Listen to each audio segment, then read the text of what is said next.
Revelation, chapter number 2, verses 18 to 29.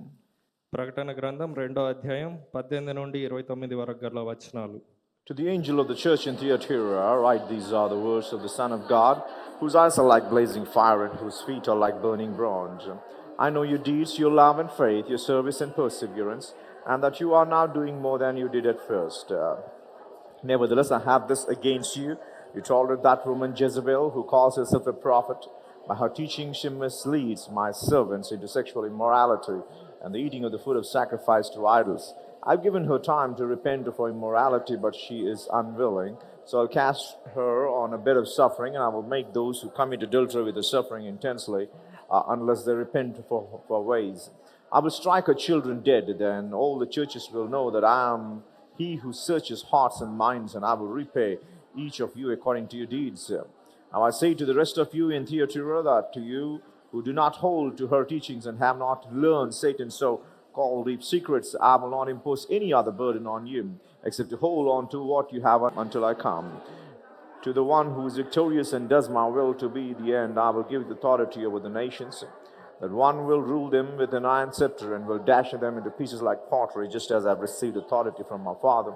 I will also give that one to morning star. Whosoever has ears, let them hear what the Spirit says to the churches. Tonight we will be doing a rendition on the fourth letter in the second chapter of the book of Revelation. ప్రకటన గ్రంథంలో 2వ అధ్యాయంలో ఉన్న 4వ పత్రికను గురించి ఇవాళ విశదీకరించబోతున్నాను. There are 7 letters, as you all know. First 4 letters are in the chapter 2. మీకు అందరికీ తెలిసిన విషయమే, 7 పత్రికలు ఉన్నవి. దాంట్లో 2వ అధ్యాయంలో 4 పత్రికలు కలవు. And the rest of the 3 are in the chapter 3. తదుపరి 3 లేఖలు ఏవైతే ఉన్నాయో అది 3వ అధ్యాయంలో కలవు. Till now we finished the letter of Ephesus, the letter to Smyrna, the letter to Pergamos. ఇప్పటిదాకా మనము ఎఫెసుకు, స్మరణకి మరియు పెర్గముకు రాసిన పత్రికలు చూసాం. Tonight we are starting this on the letter to Thyatira. ఈ రాత్రి తుయతైరకు రాసిన పత్రికను చూడబోతున్నాం. Thyatira. Thyatira. Okay. So first we'll be saying the levels of application as how it is presented to the church of that age. మొట్టమొదటిగా అనువర్తన స్థాయిలో మొదటిదైన ఆ కాలంలో ఉన్న సంఘానికి ఎలాగ అది వర్తిస్తుంది అనేది చూద్దాం. And let's go through the 7 elements, and the first element would be to whom it's addressed to. ఆ పత్రికలో ప్రతి పత్రికలో ఉన్న 7 అంశాలు ఏవైతే ఉన్నాయో వాటి గుండా వెళ్తున్నాం. మొట్టమొదటి అంశము ఏ సంఘాన్ని ఉద్దేశించి అది రాయబడింది లేదా ఎవరికి రాయబడింది. So let's get into the first element. మొట్టమొదటి అంశంలోనికి వెళ్దాం. It's called the letter to Thyatira, addressed to Thyatira. ఇది తుయతైరా సంఘమునకు ఉద్దేశించి రాయబడింది. Now it was a very big city which was a center for business in those days. ఆ కాలంలో ఇది చాలా పెద్ద పట్టణము, వ్యాపార కేంద్రంగా ఉండేది. It had many trade guilds that were located in this particular city. ఈ పట్టణంలో అనేక వర్తక సమాజములు ఉండేవి. And every one of them happened to have the chamber of commerce and happened to have their meetings and how to improvise the trades and commerce. But after every meeting, they used to pray to a deity which would bring forth them a blessing, and it was a pagan god to whom they used to worship. ఇక్కడ వ్యాపార కేంద్రం కనుక అనేక వర్తక సంఘాలు సమాజంలో ఉండేవి. వారందరూ కూడా ఏకంగా కూడి వారి వాణిజ్యమైతేనేమి వర్తకమైతేనేమి ఎలాగ వర్ధిల్లాలి అనే సభలు సమావేశాలు నిర్వహించుకునేవారు. దాని పిదప వారి యొద్దనున్న అన్య దేవతకు వీరు ఆరాధించేవారు. So they had a Greek and a Roman god to whom they used to worship in this merchandise meeting, so that their merchandise would excel and highly scattered around the world. వీరి వర్తక వాణిజ్యాలు ఏవైతే ఉన్నాయో అవి వృద్ధి నొంది ఖండాంతరాలు వ్యాపించాలని చెప్పి Greek Roman దేవునికి వీరు పూజించేవారు. So it was a city of commerce. అది వర్తక కేంద్రంగా ఉండేది. It was a very famous city, though its deities happened to come from the origination of Babylon. వీరి దేవతలు బబులోను నుండి వచ్చిన వారు. ఇది వర్తకానికి గొప్ప ప్రసిద్ధిగాంచిన పట్టణము. And it was a great city at the time of Greeks and as well as at the time of Romans. గ్రీకుల కాలంలో మరియు రోమన్ల కాలంలో ఇది చాలా ప్రాధాన్యత మరియు పేరు గల పట్టణము. So actually the name of that city was not Thyatira in the beginning. మొదట్లో దీని పేరు తుయతైరాగా లేకుండేను. It was called as Semiramis. సెమిరామస్ గా పిలువబడేది ఈ పట్టణము. It was a city by name was Semiramis. సెమిరామస్ అనే పేరుగాంచిన పట్టణం ఇది. Now this was a name that is associated with the Babylonian deities. ఇవి బబులోను దేవతలకు సంబంధించిన పేరు ఇది. Actually, a deity who was born to Nimrod and his consort. నిమ్రోద్కు మరియు ఆయన సతీమణికి మధ్య జన్మించిన కుమారుని యొక్క పేరు ఇది. And so this name was named according to this deity called Semiramis. సెమిరామస్ అనే ఆ దేవుని పేరుతో ఈ పట్టణం ఆవిర్భవించింది. But eventually it turned into Thyatira. కాలక్రమంలో తుయతైరగా పిలువబడింది. Okay, so there's a little bit of historical background that we would be going through the city. ఈ తుయతైరకు సంబంధించిన చారిత్రక నేపథ్యంలోనికి వెళ్తాం ఇప్పుడు. Now, this was the smallest church of all the 7 letters that Jesus happened to address in the book of Revelation chapter 2 and 3. ప్రకటన గ్రంథం 2-3 అధ్యాయాల్లో దేవుడు ఏ సంఘాలను అయితే ఉద్దేశించి రాశాడో ఆ సంఘాలన్నింటిలో ఇది చాలా చిన్న సంఘము. Thyatira was very famous for certain things.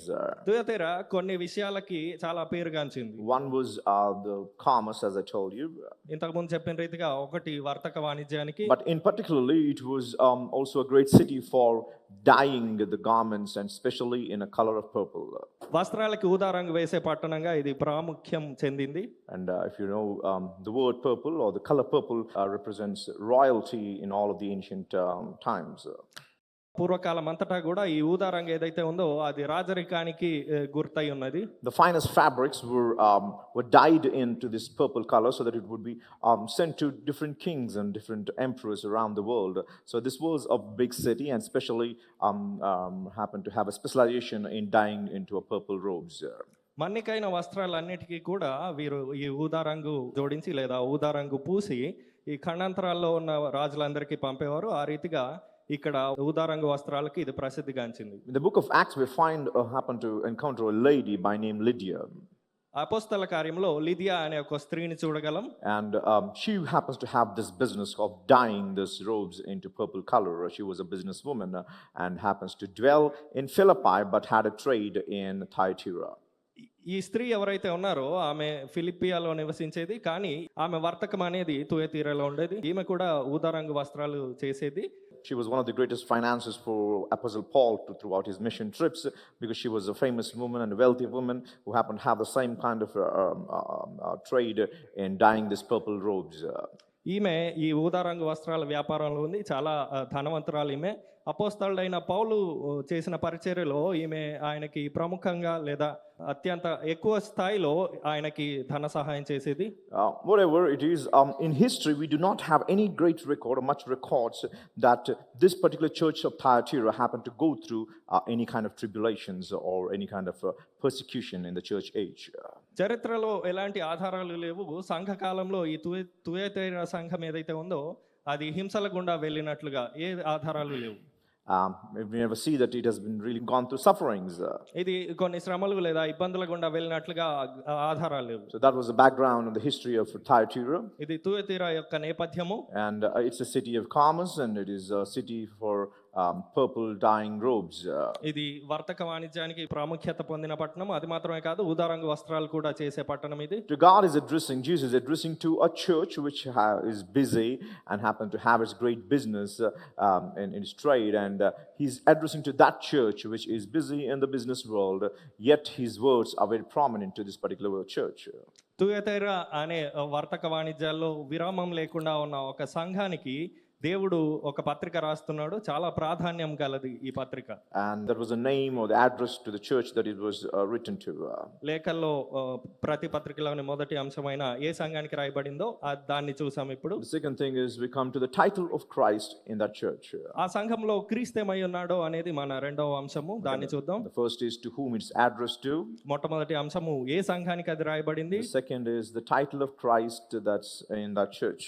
రెండవ అంశం ఆ సంఘంలో క్రీస్తేమై ఉన్నాడో అనేది. Let's read verse 18. These things I say, that the Son of God, who has eyes like a flame of fire and his feet like a fine brass. 18వ వచనం చూద్దాం. తుయతైరలో ఉన్న సంఘపు దూతకు ఇలాగు వ్రాయము, అగ్నిజ్వాల వంటి కన్నులను అపరంజిని పోలిన పాదములను గల దేవుని కుమారుడు చెప్పు సంగతులు ఏవనగా. So there are 3 things that I would like to emphasize on this verse. ఈ వచనంలో ప్రాముఖ్యంగా మూడిటి మీద నేను చెప్పాలనుకుంటున్నాను. The first is the words the Son of God. మొట్టమొదటిది దేవుని యొక్క కుమారుడు. In the whole book of Revelation, here is the place where Jesus happens to suddenly bring and show himself and present himself as a deity and put in this word called the Son of God in the book of Revelation. ప్రకటన గ్రంథం అంతట్లో ఇక్కడ మాత్రమే దేవుడు తాను దేవుని యొక్క కుమారుడుగా అనే పదాన్ని తీసుకొచ్చిన ప్రదేశం ఇది. Here he describes himself with a title emphasizing his deity. తన యొక్క దైవత్వాన్ని ఇక్కడ ప్రస్ఫుటంగా చెప్తున్నాడు. Wherein most of the book of Revelation we see him as the lamb that was slain. ప్రకటన గ్రంథంలో చాలా మట్టుకు మనము వధించబడిన గొర్రెపిల్లగా చూస్తాము. Then we see him as a king of kings and the lord of lords. ప్రభువుల ప్రభుగా రాజుల రాజుగా చూస్తాము. But here is a place where he happens to attribute himself and call himself and show himself, emphasizing that he is the deity that one needs to know. కానీ ఇక్కడ మాత్రమే తన యొక్క దైవత్వాన్ని ప్రస్ఫుటంగా చెప్తున్నాడు వారికి తెలియాల్సిందిగా. Now whenever he said the Son of God, according to the Jewish thing, we need to understand this, that it means that it had a nature of something. యూదుల రీతిగానైతేనేమి యూదుల ప్రకారం అయితేనేమి కుమారుడు అని చెప్పినప్పుడు దానికి ఒక నేపథ్యం ఉంటుంది. Whatever it is, whenever you say the son of a thing, which meant that he's got the nature of that thing. నేను ఫలానా వారి కుమారుణ్ణి అని ఎప్పుడైనా ఎవరైనా చెప్పినప్పుడు నాకు వారి నుండి లక్షణాలు వచ్చాయి అని చెప్పినట్లు. Okay, so if he is the son of so and so, which means he's got the characters and the nature of that particular thing of who he is of son. నేను ఫలానా వారి కుమారుణ్ణి అని చెప్పినప్పుడు వారి యొక్క లక్షణాలు అయితేనేమి వారి యొక్క వ్యక్తిత్వం అయితేనేమి నాకు వచ్చింది అని చెప్పినట్లు. Let's read once immediately to Isaiah chapter 57. యెషయా 57 చూద్దాం. మంత్ర ప్రయోగపు కొడుకులారా, వ్యభిచార సంతానమా, వేశ్య సంతానమా, మీరక్కడికి రండి. Okay, so here it's called the son of sorcerers. ఇక్కడ మంత్ర ప్రయోగపు కుమారులారా అని అంటున్నాడు. It doesn't mean that they're literally the sons of sorcerers. అక్షరాల వీరు మంత్ర ప్రయోగం చేసే వారి కుమారులు అని కాదు. But they have the nature of the father who is a sorcerer, the devil or the demon. So they happen to have his characters and his nature by which they've been addressed as such. ఎవరైతే వీరి పితరుడిగా భావించే సాతాను ఉన్నాడో వాడు మంత్ర ప్రయోగి కనుక వాని యొక్క లక్షణాలని బట్టి వీరిని సంబోధిస్తున్నాడు. For example, in the book of Mark, we happen to see Jesus addressing two disciples, two brothers, in fact, as the sons of thunder. ఇక్కడ మార్కు సువార్తలో చూసినట్లయితే యేసుక్రీస్తు ఇద్దరిని ఉరుము కుమారులుగా సంబోధిస్తాడు. It doesn't mean that their father was a thunder. వారి తండ్రి ఉరుమని కాదు దాని అర్థము. But their nature was of a thunder when it's pertaining to gospel and the way that they happen to do the apostleship. కానీ వారు చేసిన అపోస్తలత్వాన్ని బట్టి వారు చేసిన సువార్త సేవను బట్టి వారి యొక్క స్థితి లేదా తత్వం ఆ రీతిగా ఉండేది. So when here is mentioned as Jesus as the son of God, he's talking about the divine nature that he possessed and the qualities and the characters of God that is speaking to you tonight. ఇక్కడ దేవుని కుమారుడు అని చెప్పడంలో ఉద్దేశం ఏమంటే తన దైవత్వాన్ని వెల్లడిస్తూ తాను దేవునిగా మీతో మాట్లాడుతున్నానని గ్రహించడం. So tonight, whatever you're hearing in all of the letter of Thyatira, you do understand that God, Jesus being God, is speaking to you from his divine place and happen to proclaim his words to the humanity from a divine perspective. ఈ రాత్రి మీరు వినబోయేది ఏదైతే ఉందో యేసుక్రీస్తు తన యొక్క దైవత్వాన్ని ప్రకటిస్తూ ఆ దైవిక స్థానము నుండి ఆ దైవిక స్థితి నుండి మాట్లాడుతున్నారు మీతో. Okay, so all of this letter is God and you. పత్రిక అంతా కూడా దేవుడు మరియు మీరే. Hallelujah. To be frank, when I was preparing the sermon on Thursday night, I was so much caught up in fright that I couldn't really make any notes. I couldn't even understand whether I should preach it because I was so much overwhelmed and really filled with fright when I happened to hear his words. వాస్తవంగా చెప్పాలంటే గురువారం నాడు ఈ సందేశాన్ని సిద్ధపరుస్తుండగా దేవుని వాక్యాన్ని బట్టి చాలా భయపడ్డాను. నేను దీన్ని చెప్పాలా వద్దా అనే భయంతో ఉన్నాను కాబట్టి దేన్ని సిద్ధపరచుకోలేదు. Though I studied, but I didn't really prepared till today 6 o'clock because I was frightened. I couldn't understand whether should I preach it right now or should I take a break in this. నేను దీన్ని ప్రకటించాలా లేదంటే దీనికి విరామం ఇవ్వాలా అని భయపడ్డాను. ఇవాళ 6 వరకు చదువుతూనే ఉన్నాను గానీ ఏమీ గ్రహించలేకపోయాను. Because you need to understand now that it doesn't mean that all of the rest of the things that we learned or will be learning are insignificant, but this particular part is very significant as God happened to come and talk to his people so that they would know him and fear him and revere him every word that he's preaching in Thyatira.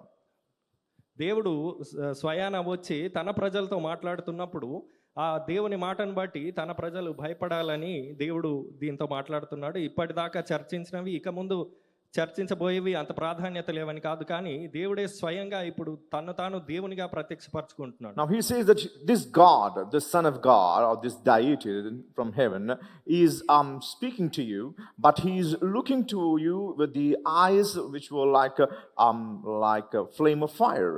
ఇక్కడ పరలోకంలో ఉన్న దేవుడు స్వయాన దైవత్వము మిమ్మల్ని అగ్ని జ్వాలల వంటి కన్నుల నుండి చూస్తున్నాడు. And his feet are like brass, with a shining brass. Actually. అది ప్రకాశించుచున్న ఇత్తడి. And that shine would only come when the brass would go through an intense furnace of fire by which it happens to bring that color. విపరీతమైన వేడి గుండా వెళ్ళినప్పుడు ఆ ఇత్తడి ఏదైతే ఉందో అది ప్రకాశిస్తుంది. ఆ రీతిగా అపరంజి అని ఉండొచ్చు. Now when he's talking about his eyes and his feet are like something, it is not literally that his eyes are flaming fire or his feet are brass. It is a simile.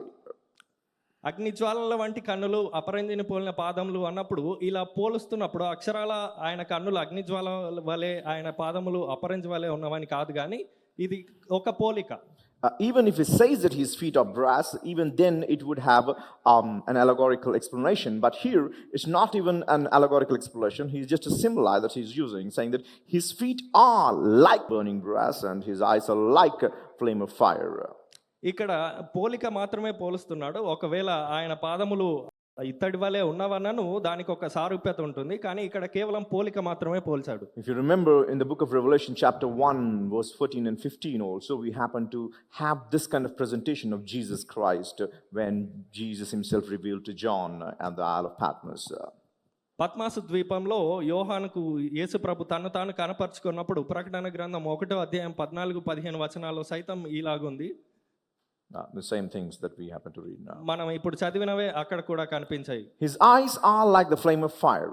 అగ్ని జ్వాలల వంటి కన్నులుగా ఉన్నాయి ఆయన. Emphasizing and giving us an idea that his eyes are looking or penetrating deep into you with a sight of judgment.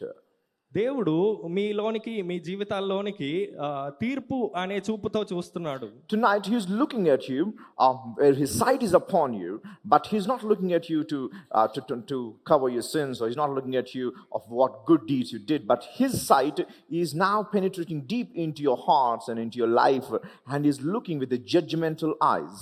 ఈ రాత్రి ఆయన చూపు మీ హృదయంలోనికి మీ జీవితాల్లోనికి ఆయన మీ పాపాలని కప్పడానికి కాదు ఇప్పుడు చూసేది, తీర్పు తీర్చాలని స్వభావంతో ఇప్పుడు మిమ్మల్ని చూస్తున్నాడు. Similarly, the feet are like brass means ఇత్తడిని పోలిన పాదములు అనగా he chose this description to talk about his walk of purity that he's really coming into your lives.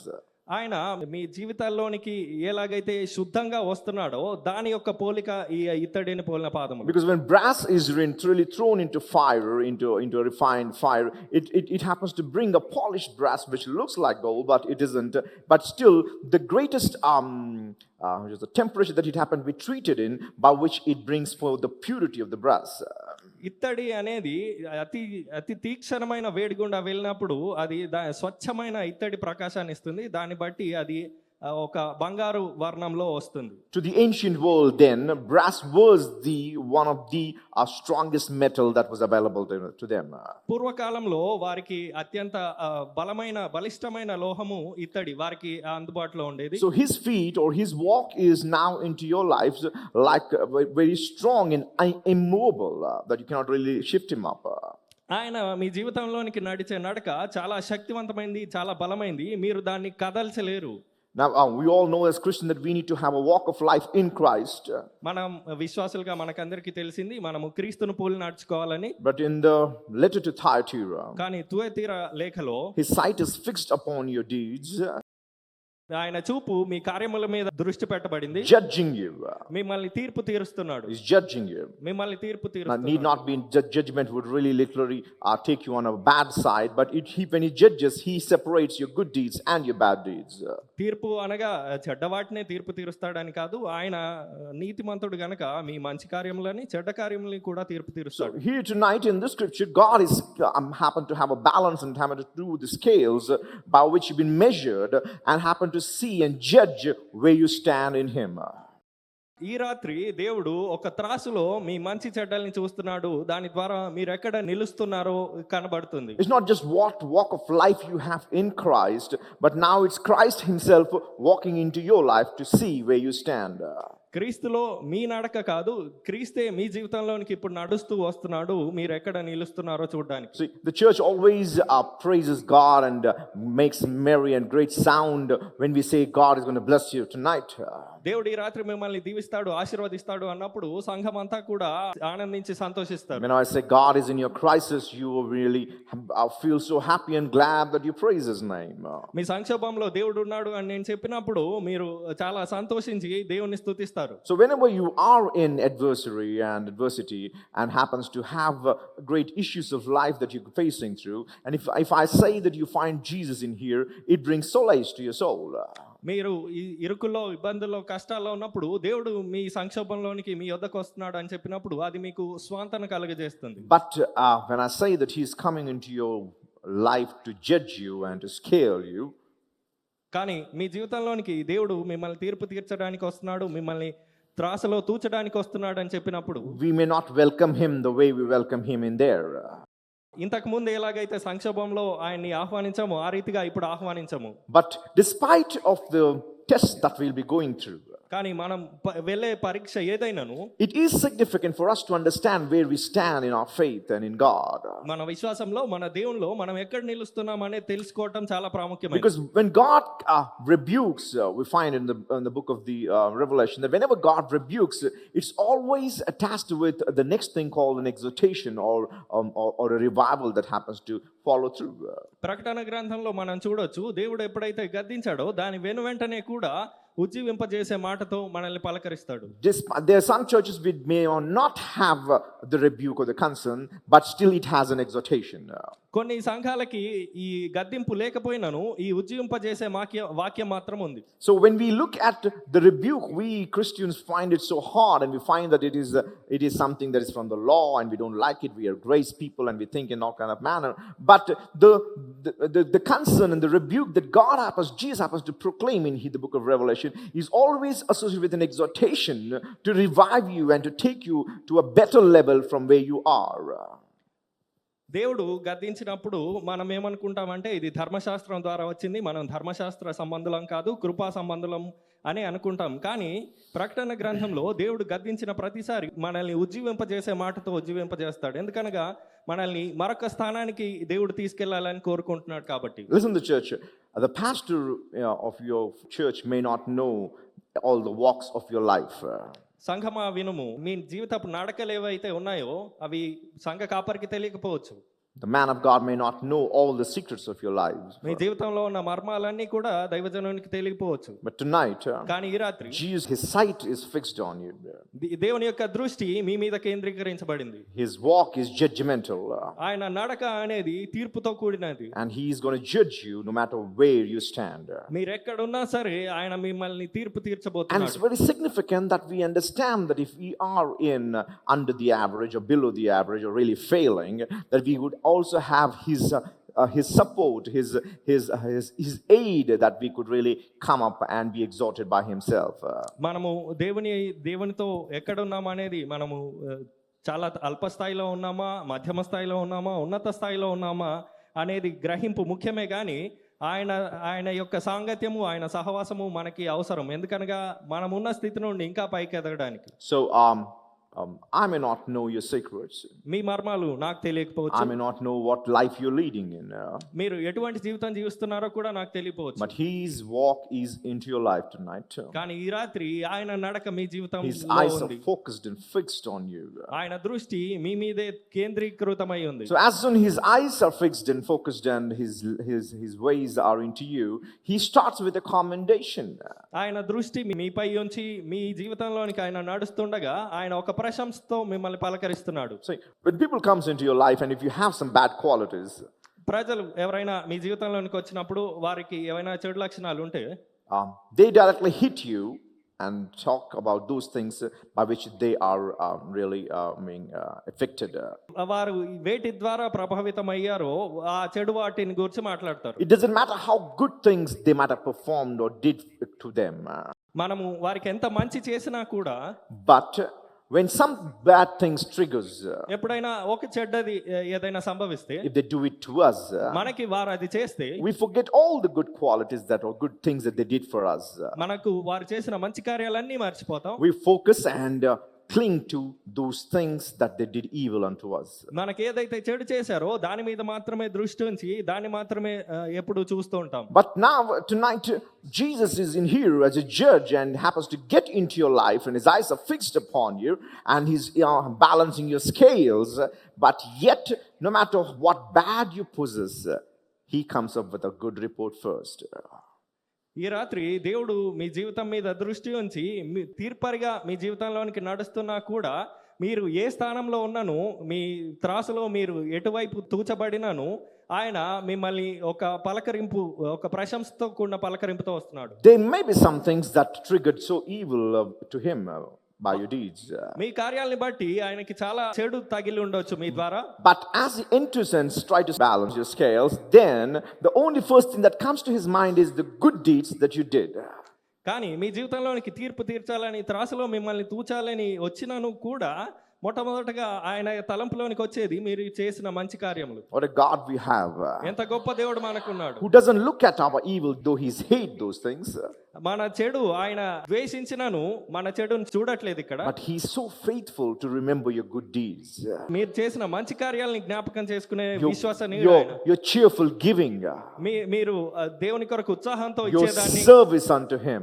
ఆయనకు చేసే సేవని, your reverence towards him. ఆయన పట్ల మీకు గల భక్తిని, he remembers all those things. ఆయన వీటన్నిటిని జ్ఞాపకం ఉంచుకుంటాడు. Pastor may forget it. కాపరి మర్చిపోవచ్చు, your wife may forget it. మీ భార్య దాన్ని మర్చిపోవచ్చు, people may forget it. ప్రజలు మర్చిపోవచ్చు. But every good thing that you did, he maintains a record of it and he's really glad of those good deeds that you did for his kingdom. మీరు చేసే ప్రతి మంచి కార్యాన్ని ఆయన నమోదు చేసుకుంటాడు, ఆయన సంతోషిస్తాడు ఆయన రాజ్యం నిమిత్తం మీరు చేసిన ఈ మంచి కార్యాలని బట్టి. So here we come for the third part of the element of the letter called the commendation. ఇక్కడ మనం మూడో అంశంలో అడుగు పెడుతున్నాం, ప్రశంస. And he says, I know your works. ఇక్కడ అంటున్నాడు ఆయన, నీ కార్యములు నాకు తెలుసు అని. It doesn't matter whether the pastor knows it or the man of God knows it or not. దైవజనునికి తెలియకపోవచ్చు, మీ కాపరికి తెలియకపోవచ్చు, కానీ it doesn't matter whether others know it or not. ఇతరులకి దాని గురించి తెలిసినా తెలియకపోయినా, it doesn't matter even whether you remember or not. మీకు అది జ్ఞాపకం ఉన్నా లేకున్నా కూడా, but I know your works. నీ కార్యాలు నాకు తెలుసు అంటున్నాడు there's దేవుడు. some things that you did for which I am so much fascinated of. నీవు చేసిన కొన్ని కార్యాలు ఉన్నవి, దాన్ని బట్టి నేను చాలా ఆశ్చర్యపోయాను. I don't really treat them as least significant. అవి తక్కువ ప్రాధాన్యత గల వాటిగా నేను చూడట్లేదు. but yet అయినా కూడా those things that you did, నీవు చేసిన ఆ కార్యములు, I know all of them. But అవన్నీ కూడా నాకు తెలుసు. I not only just tell you in common that I know your works, but I literally precisely know what all the good works that you did. నీవు చేసిన కార్యాలన్నీ నాకు తెలుసు, కానీ ఖచ్చితంగా నీవు చేసిన మంచివి ఏవైతే ఉన్నాయో అవి కూడా నాకు తెలుసు. Now, as I told you in the beginning, the church of Thyatira was a very small and insignificant church among all the 7 churches. ఇంతకు ముందే చెప్పాను ఆరంభంలోనే, దేవుడు పత్రికలు రాసిన 7 సంఘాలన్నిట్లో ఈ తుయతైర అనేది చాలా తక్కువ ప్రాధాన్యత గల సంఘము. Listen, church. సంఘమా విను. You might be the most insignificant church in this city. ఈ పట్టణంలో మీరు చాలా తక్కువ ప్రాధాన్యత గల Among సంఘమై all ఉండొచ్చు. the great churches that this city happens to have. ఈ పట్టణంలో ఉన్న గొప్ప గొప్ప సంఘాలన్నిట్లోకెల్లా Despite of all these great deeds that they do. వారు చేసిన మంచి కార్యాలు ఏవైనా కూడా And all the great works and apostleship that they happen to perform with the kingdom. దేవుని రాజ్యం నిమిత్తం వారు చేసిన అపోస్తలత్వం అయితేనేమి కార్యములు అయితేనేమి, Nevertheless, despite of you being the most insignificant church tonight, ఈ రాత్రి మీరు అల్ప ప్రాధాన్యత గల సంఘమైనా కూడా but still God is remembering your good works that you did for his kingdom. ఆయన రాజ్యం నిమిత్తము మీరు చేసిన మంచి కార్యాలని దేవుడు జ్ఞాపకం చేసుకుంటున్నాడు. You may be insignificant among other churches, మిగతా సంఘాలన్నిట్లో పోలిస్తే మీరు అల్ప ప్రాధాన్యం గలవారవ్వచ్చు, but your works are very significant to God. కానీ మీ కార్యములు ఏవైతే ఉన్నాయో అవి దేవునికి ప్రాధాన్యమైనవి. He knows all your works, మీ కార్యములన్నీ ఆయనకి తెలుసు. all the thing that you happen to do it. మీరు ఏవేవైతే చేశారో అవన్నీ తెలుసు దేవునికి. So he happens to say that I know your works. దేవుడు అంటున్నాడు నీ క్రియలు నాకు తెలుసు. Like every church, he says, I know your works, even to Thyatira, and most insignificant church, yet he says, I know your works. అన్ని సంఘాలతో చెప్పినట్లే ఈ తుయతైర అల్ప ప్రాధాన్యం గల ఈ తుయతైరతో కూడా అంటున్నాడు నీ క్రియలు నేను ఎరుగుదును అని. In many ways, the church of Thyatira was a model church. అనేక మార్గాల్లో ఈ తుయతైర అనేది ఒక సాదృశ్యమైన సంఘము. Especially it had 4 different pillars by which it was recognized by God. 4 విభిన్న స్తంభములు కలవు, దాన్ని బట్టి దేవుడు దాన్ని ప్రాధాన్యంగా ఎంచుతున్నాడు. The church of Thyatira was being held upon these 4 pillars by which it has been recognized and happened to have a significance that God is trying to talk about. ఈ Thyatira సంఘానికి గల 4 స్తంభాలు ఏవైతే ఉన్నాయో వాటిని బట్టి దేవుడు దీన్ని ప్రాధాన్యంగా ఎంచుతున్నాడు, దీన్ని గుర్తిస్తున్నాడు. The 4 essential great qualities that the church of Thyatira had, and God is really happy about it. ఈ తుయతైర సంఘానికి ఉన్న ఈ 4 లక్షణాలు ఏవైతే ఉన్నాయో దాన్ని బట్టి దేవుడు సంతోషిస్తున్నాడు. The first thing is the love that they had. మొట్టమొదటిది వారికి ఉన్న ప్రేమ. Now, it's not just the love that they had towards God. దేవుని పట్ల వారికి ఉన్న ప్రేమ మాత్రమే కాదు, It is the love that they had towards God and to his people. దేవుని పట్ల మరియు దేవుని ప్రజల పట్ల గల ప్రేమ. Now, many people happen to have the love towards God, but not that much love towards the people of God. మనలో అనేకులకి దేవుని పట్ల ప్రేమ ఉంటుంది, కానీ అంతే పరిమాణంలో దేవుని యొక్క ప్రజల పట్ల అంత ప్రేమ చూపం. But Thyatira wasn't like that. కానీ తుయతైర అటువంటిది It కాదు. loved God with all of his heart. దాని పూర్ణ హృదయంతో దేవుని ప్రేమించింది. Now, the word charity in King James Version is being proclaimed because love is something that you need to give in. King James version లో charity అనే పదం అనగా దాని యొక్క దాన గుణాన్ని గూర్చి తెలిపింది. So something that you need to give in. అనగా మీరు ఏదైనా ఇవ్వటం. Now, love isn't a trade. ఈ ప్రేమ అనేది వర్తకం కాదు. That's a different story that our love happens to be traded in. మన ప్రేమ వర్తకం వంటిదే, అది మనకు తెలుసు. If I love nicely to my wife, she loves me back nicely back.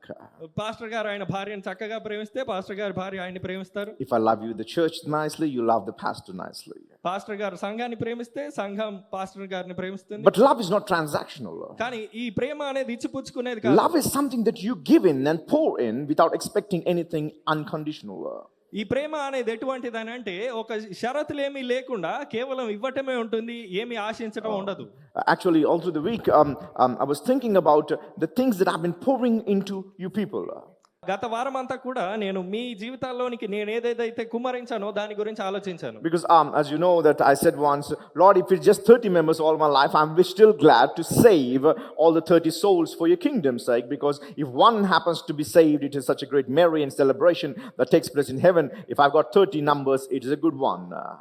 నేను ఎప్పుడు దేవునితో అంటూ ఉంటాను, దేవా నాకు 30 మంది ఇచ్చిన సంతోషమే, ఎందుకనగా పరలోకంలో ఒకడు రక్షింపబడితేనే ఉత్సాహిస్తావు కదా, దాన్ని బట్టి నా దగ్గర 30 ఆత్మలను నేను రక్షించినప్పుడు ఇంకా గొప్ప ఉత్సాహం ఉంటుంది కదా. So I'm happy with the 30 folks that I've got. నాకున్న 30 మందితో నేను సంతోషంగా ఉన్నాను. But the question is, are the 30 folks happy with me?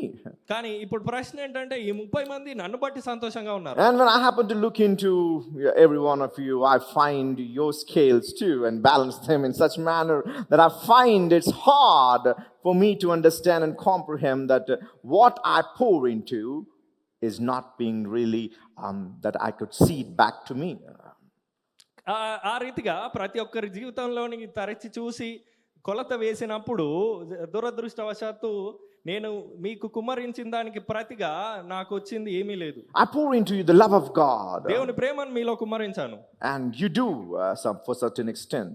కొంతవరకు మీరు అలాగ చేస్తారు, But eventually, in the course of life, you lose it. కానీ జీవన క్రమంలో మీరు దాన్ని కోల్పోతారు. I poured into you a faith, విశ్వాసాన్ని మీలో కుమ్మరించాను, but in the course of life, you lose it too. జీవన క్రమంలో మీరు దాన్ని కోల్పోయారు. So everything that I've been trying to pour into you without expecting anything back, మీ జీవితంలోనికి నేను కుమ్మరించాలని ప్రయత్నిస్తూ తిరిగి ఏమీ ఆశించలేదు. that is the love of God. అది దేవుని ప్రేమ. But in fact, I was just thinking about it, saying that, Lord, I'm pouring my time, my life, and my everything that I've got to these people's souls, so that I could expect at least your loyalty and fidelity, at least to you and to your church. ఇదే రీతిగా ఆలోచిస్తూ దేవా వీరిలో ఇంత వాక్యాన్ని కుమ్మరించినప్పుడు నాకు కాకపోతే కనీసం నీకైనా విధేయత చూపి భక్తితో ఉండాలి కదా అనుకున్నా. Something should come back from you. మీ నుండి ఏదైనా కొంత తిరిగి రావాలి కదా. But here it says it's charity. కానీ ఇక్కడ ఇది చెప్పబడింది ఇది దానము అని. All the week that I've been thinking and really was distressed about, God is saying you need to just throw in and don't expect anything back from these people. వారమంతా కూడా నేను దీని గురించి ఆలోచించి నిస్పృహలో ఉన్నప్పుడు దేవుడు ఈ పదాన్ని చూపించాడు, ఇది నీవు ఇచ్చి ఏమీ ఆశించకూడదు అని. So the love of God is something that you pour in, దేవుని ప్రేమ అనేది మీరు కుమ్మరించేది, expecting not the same thing to be returned back to you. తిరిగి అదే మరి మనకు వస్తుందని ఆశించకూడదు. Well, if this other person also do possess the love of God, then he would return it back to you a double portion. మీరు కుమ్మరించిన వ్యక్తి ఎవరైతే ఉన్నాడో అతను దేవుని పట్ల భయభక్తులు గలవాడైతే దానికి రెట్టింపుగా అతను మీపై కుమ్మరిస్తాడు. For example, when all the young kids were in colleges and schools, I used to not stitch clothes on the festival, so I used to use my money and add some more in and purchase new clothes to every one of them. ఇక్కడ ఉన్న పిల్లలు ఎవరైతే ఉన్నారో వారు చదువుకునే రోజుల్లో వారికి పండగకి బట్టలు లేకపోతే నా జీతంలో నుండి వారికి ఇచ్చేవాడిని బట్టలకి, and I used to purchase them, వారికి కొనేవాడిని. because I used to see myself on the days of festivals that we wearing uniforms on Christmas days. ఎందుకనగా ఒక్కసారి నా జీవితంలోనికి తరచి చూసుకున్నప్పుడు నేను చదువుకునే కాలంలో క్రిస్మస్ రోజు స్కూల్ యూనిఫామ్ వేసుకునేవాడిని. My dad was a clever person. Father గారు ఒక చాలా తెలివైన He used to purchase uniforms in the month of December, డిసెంబర్లో యూనిఫామ్లు కొనేవారు, so that will come to 1 year, అది ఒక సంవత్సరం పాటు and వస్తుంది. also serve as new clothes to the church on the Christmas. Christmas రోజున అవే కొత్త బట్టలుగా కూడా పనికొస్తాయని. Once I said, Dad, how could you bring us uniform and say this is the clothes that we'll be wearing for festival? ఒకసారి అడిగాను, daddy ఎలాగ ఇది uniform కొత్త బట్టలుగా ఉంటాయి అని. He said, don't worry, the church that we are going, those people don't know this uniform there. బాధపడకు, మనం ఎక్కడికి ఏ చర్చ్కి అయితే వెళ్తున్నామో వారికి తెలియదు ఇది యూనిఫామ్ అని. Then I said, every year this is the same uniform. ప్రతి సంవత్సరం ఇదే యూనిఫామ్ కదా అన్నాడు. Then he said another thing. అప్పుడు మరొక విషయం అన్నాడు, it is like an Air Force uniform. Just see how you're looking like an Air Force officer. ఇది ఎయిర్ ఫోర్స్ యూనిఫామ్, మీరు ఎయిర్ ఫోర్స్ ఆఫీసర్ లా కనిపిస్తున్నారు. So it's not that every time that we used to have new uniforms as a festival bonuses. After schooling, no uniforms, so no clothes at all.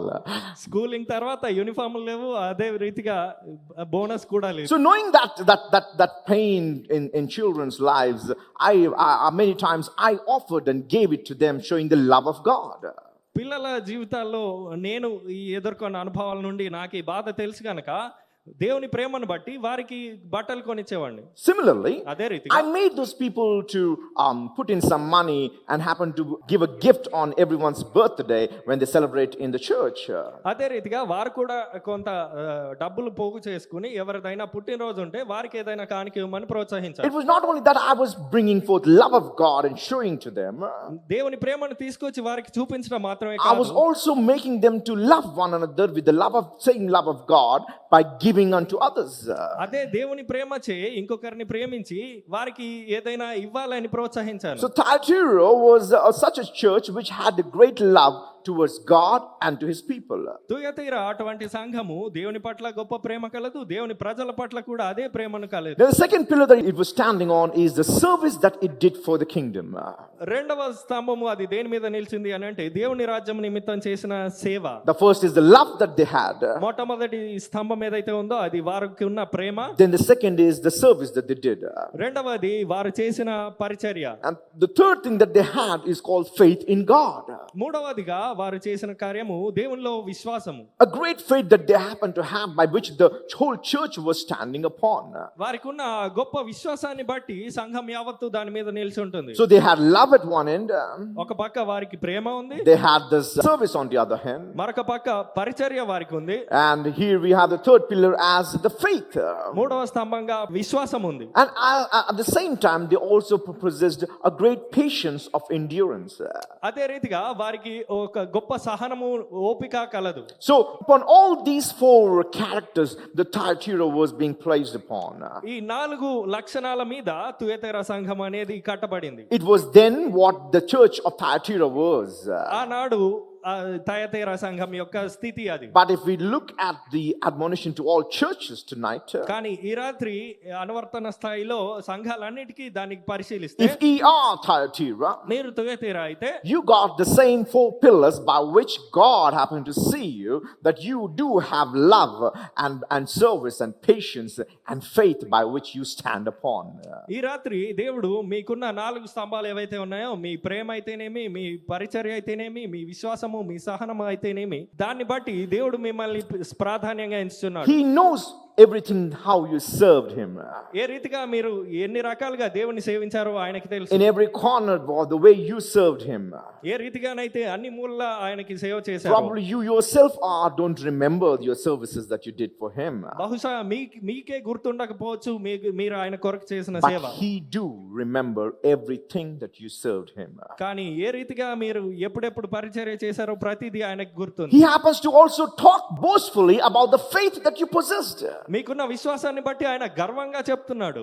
Now it is something that you possess faith and boast about it. మీకున్న విశ్వాసాన్ని బట్టి మీరు గర్వించడం కాదు. But it's a different thing when Jesus himself happened to speak about your faith and boast about it, and it happens to commendate it and say that I'm so glad the faith that you possess. మీరు గర్వించడం కాదు కానీ దేవుడే స్వయంగా మీకు విశ్వాసం ఉంది, దాన్ని బట్టి నేను గర్విస్తున్నానని చెప్తున్నాడు. Hallelujah. Hallelujah. He is so much thrilled with the faith that you possess. మీకున్న విశ్వాసాన్ని బట్టి ఆయన ఎంతో ఆనందిస్తున్నాడు. With the work that you do for his kingdom. ఆయన రాజ్యానికి మీరు చేస్తున్న సేవను బట్టి. Some of you people are here who works extraordinarily. ఇక్కడ కొంతమంది ఉన్నారు చాలా అద్భుత రీతిగా వారు పనిచేస్తారు. And nobody even knows and happen to have a record of what you're doing. మీరు చేస్తున్న దాన్ని బట్టి ఎటువంటి దాఖలా కూడా ఉండదు. But God is saying, I know your work. కానీ దేవుడు అంటున్నాడు నీ క్రియలు నాకు తెలుసు. I'm boasting about your works. నీ క్రియల్ని బట్టి నేను గర్వపడుతున్నాను. I know the love that you possess towards me. నా పట్ల నీకున్న ప్రేమను బట్టి నేను గర్విస్తున్నాను. I know the love that you have towards God's people. దేవుని ప్రజలకు నీకున్న ప్రేమను బట్టి నేను గర్విస్తున్నాను. And above all, the faith that you possess is something by which I am very well pleased. వీటన్నిటికీ మించి నీకున్న విశ్వాసాన్ని బట్టి నేను చాలా సంతోషిస్తున్నాను. Because the Bible says in the book of Hebrews that without faith you cannot please God. ఎందుకనగా Bible ఇలా సెలవిస్తుంది హెబ్రీ పత్రికలో, విశ్వాసం లేకుండా దేవునికి ఇష్టడై ఉండట అసాధ్యమని. Now do you know this, that your faith is pleasing God tonight? మీకు తెలుసా ఈ విషయం? ఈ రాత్రి మీ విశ్వాసం దేవుణ్ణి సంతోషపెడుతుంది. Though his eyes are penetrating into judgment and happen to balance your scales, but yet he sees that you happen to have love, you happen to have patience, service, and above all you have faith by which he is very much pleased with you, Thyatira. తుయతీరా, ఈ రాత్రి దేవుడు నీ మీద తీర్పు దృష్టితో చూస్తున్నా కూడా నీకున్న ప్రేమను బట్టి, నీ క్రియల్ని బట్టి, వీటన్నిటికీ మించి నీ విశ్వాసాన్ని బట్టి ఆయన త్రాసులో తూచగా వీటన్నిటిని బట్టి సంతోషిస్తున్నాడు. But as he's looking at the commendation that you have, ఆయన ఇలాగ ప్రశంసిస్తూనే he also happened to look and happened to saw some things for which he want to rebuke and have a concern about it. ఆయన కొన్ని విషయాల్ని పట్టించుకుంటున్నాడు, వాటిని బట్టి గద్దించాలనుకుంటున్నాడు. He says, nevertheless, I have few things against you. నీకు విరోధంగా నాకు కొన్ని కలవు. In fact, if you look at this particular verse in here, he says in 19th verse, he says, I know thy works in charity and service and faith and thy patience and thy works. Am the last to be more than the first. Read me that. నీ క్రియలను, Ah. నీ ప్రేమను, Ah. నీ విశ్వాసమును, నీ పరిచర్యను, నీ సహనమును నేను ఎరుగుదును. Oh, hallelujah. Hallelujah. That you don't understand. See, if I call to you and say, this man is doing so good, you feel so boastful about it. ఎవరినైనా ముందుకు పిలిచి ఈయన చాలా బాగా పనిచేస్తాడు అన్నప్పుడు మీరు చాలా గర్విస్తారు. Okay. If I called Brother Dhanraj, come here. Brother Dhanraj, come here. ఉదాహరణకి ధనరాజుని పిలిస్తే And I say, this is my Goliath who is strong enough to lift up all the burdens and does so much extra work in my team. నా సిబ్బందిలో ఈయన గొలియాతుగా ఉండి ప్రతి కఠినమైన బరువును ఎత్తుతాడని చెప్పినప్పుడు బయట అట్లా ముఖం పెడితే లోపల ఆనందం పొంగుకొని వస్తుంటుంది ఎవరికైనా. Because everybody likes the praises. కనుక ప్రశంస ఎవరికైనా ఆనందాన్ని ఇస్తుంది. Everybody likes praises. ప్రతి ఒక్కరికి ప్రశంస God అనేది ఇష్టం. himself likes praises. దేవునికి స్వయాన ప్రశంస అనేది ఆనందాన్ని ఇస్తుంది. Satan likes the praise. సాతానుకు కూడా ఆనందాన్ని ఇస్తుంది. Every man of ఇష్టం God కూడా. likes praises. ప్రతి దైవజనుడు కూడా ఇష్టపడతాడు. Now what I praise is nothing. నేను ప్రశంసించింది ఏమీ లేదు. But do you know what God is praising? కానీ దేవుడే దేన్ని బట్టి ప్రశంసిస్తున్నాడో His తెలుసా? words are eternal. ఆయన వాక్కులు నిత్యమైనవి. His words are eternal. ఆయన వాక్కులు నిత్యమైనవి. His praise report towards you is eternal. ఆయన ప్రశంస నివేదిక మిమ్మును గురించిన ప్రశంస నివేదిక నిత్యమైనది. Heaven and earth may pass away, ఆకాశము భూమి but గతించిపోవును. the good report that you possess, కానీ మీరు గైకొన్న మంచి నివేదిక ఏదైతే ఉందో, the works that you do, మీరు చేస్తున్న పనులు ఏవైతే the ఉన్నాయో, patience that you possess, మీకున్న సహనం ఏదైతే the ఉందో, love that you have, మీకున్న ప్రేమ ఏదైతే ఉందో, oh, the faith that you got, మీకున్న విశ్వాసం ఏదైతే ఉందో, it is eternal. అది నిత్యమైనది. Your report is eternal. మీ ప్రశంస నివేదిక Your works are నిత్యమైనది. recorded in the Lamb's book of life and it's been read for ages together. గొర్రెపిల్ల జీవ గ్రంథంలో మీ క్రియలన్నీ రాయబడి రానున్న యుగములన్నిట్లో చదవబడుతుంది. Because ఎందుకనగా your God is boasting. మీ దేవుడు Your గర్విస్తున్నాడు. God is praising. మీ దేవుడు ప్రశంసిస్తున్నాడు. Just imagine if my father comes and happens to bring me and call me and say that I'm a very great associate pastor and does a great work for his ministry. ఒకవేళ father గారు pastor గారిని పిలిచి నాకు చాలా బాగా సహాయం చేస్తున్నాడు, పరిచర్యలో గొప్ప పని చేస్తున్నాడు అని చెప్తే, And if he embraces me, నన్ను హత్తుకుంటే all you people spectating, what would you do? మీరు చూసే మీరంతా ఏం చేస్తారు? What would you do? ఏం చేస్తారు మీరు? If you see my father embracing me and being a spectator, if you could applaud, father గారు పాస్టర్ గారిని హత్తుకున్నప్పుడు మీరు ఒక వీక్షకులుగా మీరు సంతోషించి దాన్ని ప్రశంసిస్తే, what do you think that's happening tonight in the heavenlies? పరలోకంలో ఈ రాత్రి ఏం జరుగుతుంది? That when God is boasting and praising you, దేవుడే స్వయాన గర్విస్తూ ఆయన ప్రశంసిస్తున్నాడు, which is for eternal, అది నిత్యత్వమైనది. do you know the heavenly hosts are applauding for all the good deeds that you did? మీరు చేస్తున్న మంచి కార్యాలను బట్టి యావత్ పరలోక సమూహము ఆనందిస్తుంది, That's the సంతోషిస్తుంది. greatness of our God. అది మన దేవుని యొక్క ఘనత, మహిమ. Nevertheless, we do have some qualities that are really messed up. మనకున్న కొన్ని కార్యములు ఉన్నవి, అవి ఎంత ఘోరమైనవైనను, But He's faithful with all the good deeds that we did by Him. కానీ ఆయన్ని బట్టి, ఆయన ద్వారా మనం చేసిన మంచి కార్యాలని బట్టి ఆయన గర్విస్తున్నాడు. Hallelujah. Hallelujah. The whole heaven is applauding tonight to Thyatira of all your deeds that you possess. తుయతీరా, ఈ రాత్రి నీ క్రియలన్నిటిని బట్టి పరలోక సైన్య సమూహం అంతా కూడా ఆనందిస్తుంది. Many people come and say, Pastor, you don't know how hard it is to love somebody when they hate you, when they don't even understand the love that I'm trying to show, but yet they keep on speaking ill against them, but yet I pray for them because you told to love God and love those people. చాలా మంది నా దగ్గరికి వచ్చి చెప్తూ ఉంటారు, pastor గారు ఇంకొకరిని ప్రేమించడం ఎంత కష్టమో తెలుసా, మీరు చెప్పిన రీతిగా ఎంత బాగా ప్రేమించాలని ప్రయత్నించినాను మాకు విరోధంగా మాట్లాడుతూ ఉన్నారు, కాబట్టి వారిని ప్రేమించడానికి ఎంత కష్టమో తెలుసా అంటారు. But do you know, కానీ మీకు తెలుసా, tonight ఈ రాత్రి the whole heaven is applauding for the love that you did. మీరు కలిగి ఉన్న ప్రేమను బట్టి యావత్ పరలోక సైన్య సమూహం అంతా కూడా Now సంతోషిస్తుంది. there's a book called the Book of Remembrance, జ్ఞాపకార్థ గ్రంథము అనే ఒక గ్రంథం which is ఉంది. in heaven. అది పరలోకంలో You know, when people happen to be raptured and happen to get the citizenship of heaven, ప్రజలందరూ ఎత్తబడి పరలోక పౌరసత్వం పొందినప్పుడు, that's a place where the book of Thyatira would be opened, and everything that you loved and every deed that you did shall be read in remembrance of your things that you did for the kingdom. ఆ పౌరసత్వం పొంది పరలోకానికి వెళ్ళినప్పుడు ఈ Thyatira యొక్క గ్రంథము తెరవబడి అప్పుడు చదవబడుతుంది. మీరు చేసిన కార్యాలు అయితే ఏమి, మీరు కలిగి ఉన్న ప్రేమనైతేనేమి మీరు చేసిన సమస్తము అక్కడ తెలుపబడుతుంది. And Peter and John and Apostle Paul would just come and see and listen to those classes of the things that you did for kingdom of God. దేవుని రాజ్యం నిమిత్తము మీరు చేసిన కార్యాలన్నిటిని కూడా పేతురు, యోహాను మరియు పౌలు వచ్చి వింటారు. And they shall rejoice. అప్పుడు వారు సంతోషిస్తారు. And they shall say, well done, my brother. అప్పుడు అంటాడు, సహోదరులారా మీరు చాలా మంచి పని They'll చేశారు. say, well done, my sister. సహోదరి నువ్వు చాలా మంచి పని చేశావు. How great your deeds are. నీ కార్యాలు ఎంత గొప్పగా That the ఉన్నాయో. Lord himself is acknowledging it. దేవుడే స్వయాన వాటిని The గుర్తిస్తున్నాడు. Lord remembers it. దేవుడు వాటిని జ్ఞాపకం The ఉంచుకున్నాడు. Lord records it. దేవుడు వాటిని నమోదు People చేసుకున్నాడు. may forget it. ప్రజలు మర్చిపోవచ్చు, Church may forget it. సంఘం మర్చిపోవచ్చు, Men of God may forget it. దైవజనులు But మర్చిపోవచ్చు, not your God. మీ దేవుడు కాదు. You may forget it. మీరు But మర్చిపోవచ్చు, He's so faithful కానీ ఆయన నమ్మదగిన that He వాడు. remembers it. ఆయన జ్ఞాపకం He ఉంచుకుంటాడు. reminds it. ఆయన గుర్తు చేస్తాడు. He happens to talk about it. దాని గురించి మాట్లాడతాడు. He's going to praise about it. దాని గురించి Now ప్రశంసిస్తాడు. we know as a church that we often praise God. సంఘంగా మనం దేవుణ్ణి ప్రశంసిస్తాం, స్తుతిస్తాం. But do you know the book of Revelation is full of the praises of the church by God? కానీ ప్రకటన గ్రంథం అంతా కూడా సంఘాన్ని దేవుడు ప్రశంసిస్తున్నాడు. Hallelujah. Hallelujah. What a God we have. ఎంత గొప్ప దేవుణ్ణి కలిగి ఉన్నాం మనం. Whose fidelity is, despite of our infidelity to Him, yet His fidelity, His faithfulness is such a thing that's contagious that He could not leave you. హల్లెలూయా. ఆయనకి మనం నిబద్ధులుగా ఉండకపోయినాను ఆయన మన పట్ల చూపిన నిబద్ధతను బట్టి, ఆయన ప్రేమను బట్టి ఎంత గొప్ప దేవుణ్ణి మనం సేవిస్తున్నాం. Nevertheless, అయినను I have few things. నాకు కొన్ని విషయాలు కలవు. The problem is when I read these few things, I said, okay, my skills are greater in good deeds, so there are very few things that so it should be a little lesser. కానీ అని నేను చదివినప్పుడు బహుశా నా మంచి కార్యాలు చాలా బరువుగా ఉండొచ్చు, కేవలం కొన్ని చెడ్డ కార్యాలు ఉండొచ్చు, తేలిగ్గా ఉండొచ్చు అనుకున్నాను. But when I read the chapter, కానీ ఈ అధ్యాయాన్ని చదివినప్పుడు these few things are really heavy ones. ఈ కొన్ని చెడ్డ కార్యాలు ఏవైతే ఉన్నాయో అవి చాలా భారమైనవి. The very heavy ones. చాలా భారమైనవి. Okay, so let's read what are those. అవేంటో చూద్దాం. The rebuke. గద్దింపు.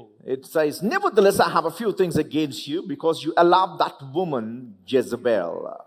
అయినను నీ మీద తప్పు ఒకటి నేను మోపవలసి ఉన్నది, ఏమనగా తాను ప్రవక్త్రినని చెప్పుకొనుచున్న యెజబెలను స్త్రీని నీవు ఉండనిచ్చుచున్నావు. The woman Jezebel who calls herself as prophetess. ప్రవక్త్రిగా తాను పిలుచుకునే Jezebel. Who is teaching you and seducing my servants to commit sexual immorality and eating the things offered to idols. జారత్వము చేయుటకును విగ్రహములకు బలి ఇచ్చిన వాటిని తినుటకును అది నా దాసులకు బోధించుచు వారిని మోసపరుచుచున్నది.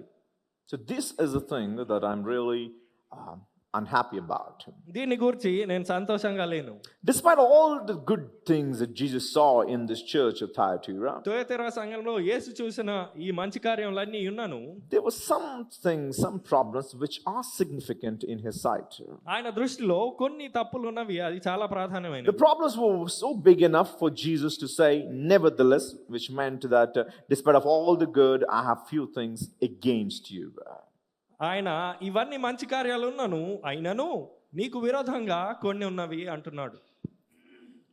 The center for commerce is now the church, the center of corruption. వాణిజ్య కేంద్రంగా ఉన్న ఈ ప్రదేశం ఏదైతే ఉందో ఇప్పుడు అది క్షీణతకు కేంద్రంగా ఉంది. Because now it has this woman called Jezebel. ఎందుకనగా ఇప్పుడు అక్కడ యెజబెల్ అనే స్త్రీ ఉంది. This Jezebel and her deeds are something that God is not happy about. ఈ యెజబెల్ని బట్టి ఆమె కార్యాలని బట్టి దేవుడు సంతోషంగా లేడు. Now when he says the woman Jezebel that you possess, it doesn't mean literally that that name was or somebody by that name was living in that church. Jezebel అని పేరు చెప్పినప్పుడు ఆ సంఘంలో యెజబెల్ అనే స్త్రీ ఉన్నట్లు కాదు. It's not that some woman was orchestrating with that name called Jezebel in the church of Thyatira. Thyatira సంఘంలో యెజబెల్ అనే ఒక స్త్రీ ఈ విధంగా చేస్తుంది అని కాదు.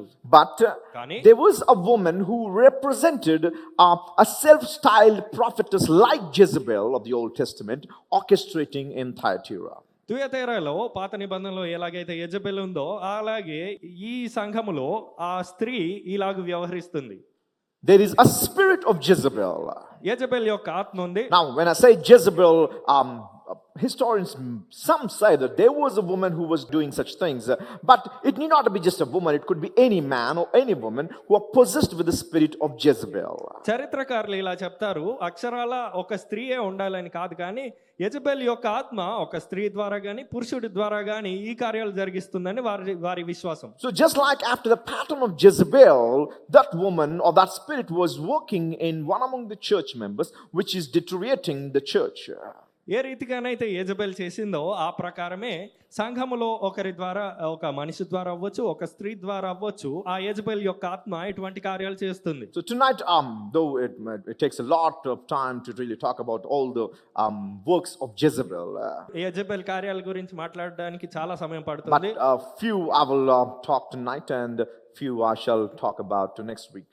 కొన్ని ఇప్పుడు మాట్లాడతాను, కొన్ని తర్వాత వచ్చే వారం Who చెప్తాను. is this Jezebel? ఈ యెజబెల్ ఎవరు? Who is this Jezebel? ఈ యెజబెల్ అనే She is the ఎవరు? daughter of one king by name Ethbaal. ఎత్బాల్ అనే ఒక రాజు యొక్క కుమార్తె ఈమె.